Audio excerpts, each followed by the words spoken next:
디도서 2장 1절부터의 말씀입니다. 오직 너는 바른 교훈에 합한 것을 말하여 늙은 남자로는 절제하며 경건하며 근신하며 믿음과 사랑과 인내함에 온전케 하고 늙은 여자로는 이와 같이 행실이 거룩하며 참소치 말며 많은 술에 종이 되지 말며 선한 것을 가르치는 자들이 되고 저들로 젊은 여자들을 교훈하되 그 남편과 자녀를 사랑하며 근신하며 순전하며 집안일을 하며 선하며 자기 남편에게 복종하게 하라. 이는 하나님의 말씀이 회방을 받지 않게 하려 함이니라. 너는 이와 같이 젊은 남자들을 권면하여 근신하게 하되 범사에 내 자신으로 선한 일에 본을 보여 교훈에 부패치 아니함과 경건함과 책망할 것이 없는 바른 말을 하게 하라. 이는 대적하는 자로 하여금 부끄러워 우리를 악하다 할 것이 없게 하려 함이라. 종들로는 자기 상전들에게 범사에 순종하여 기쁘게 하고 거스려 말하지 말며 떼어먹지 말고 오직 선한 충성을 다하게 하라. 이는 범사에 우리 구주 하나님의 교훈을 빛나게 하려 함이라.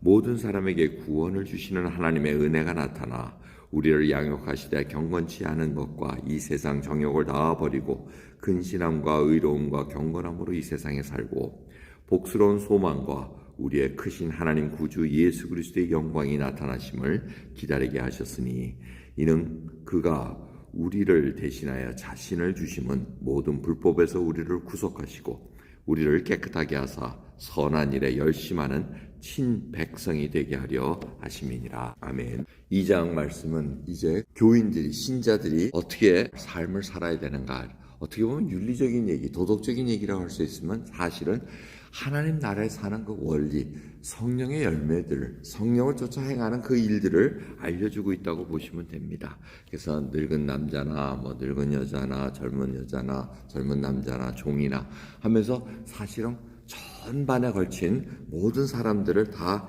얘기하고 있는 것을 볼 수가 있어요. 누구도 예외가 없다는 겁니다.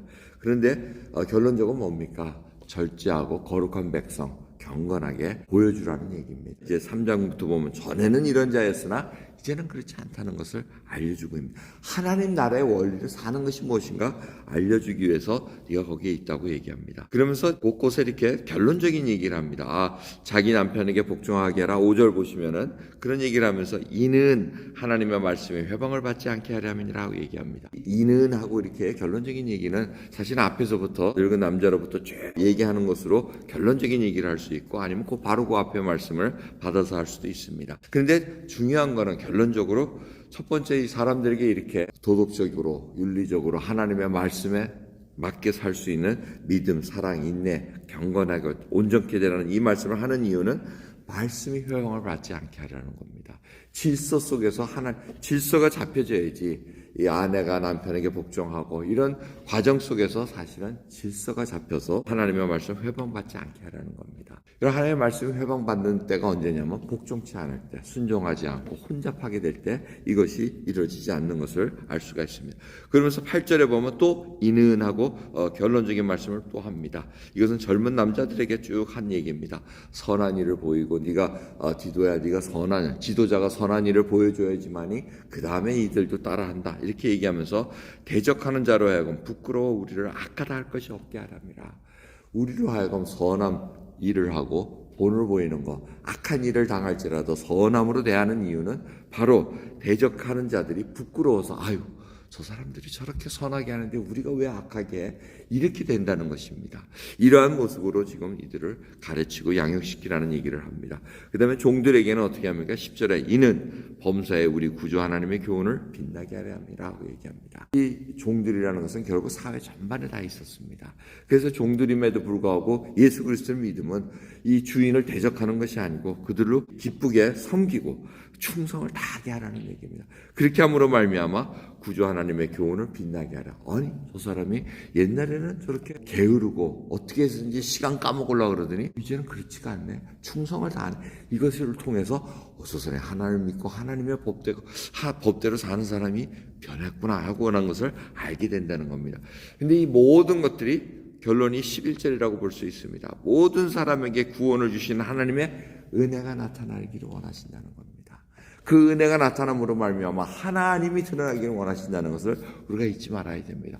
우리가 선한 행실을 하고 우리가 온전케 되는 믿음의 여정을 걷는 이유는 바로 하나님의 은혜가 드러나기 원하는 겁니다. 하나님의 은혜가 고루고루 펼쳐지기를 원하는 그 목적이 있다는 것을 우리가 잊지 말아야 됩니다. 그래서 저희들이 오늘 이 말씀을 통해서 한번 살아야 될 것은 말씀으로 비춰봐야 됩니다. 세세하게 얘기합니다. 뭐 절제하고 경건하고 근신하고 뭐 참소치 말고 많은 술에 종이 되지 말고 이런 걸 다 가르치라고 얘기했는데 그거를 일일이 다 얘기해야 되나요?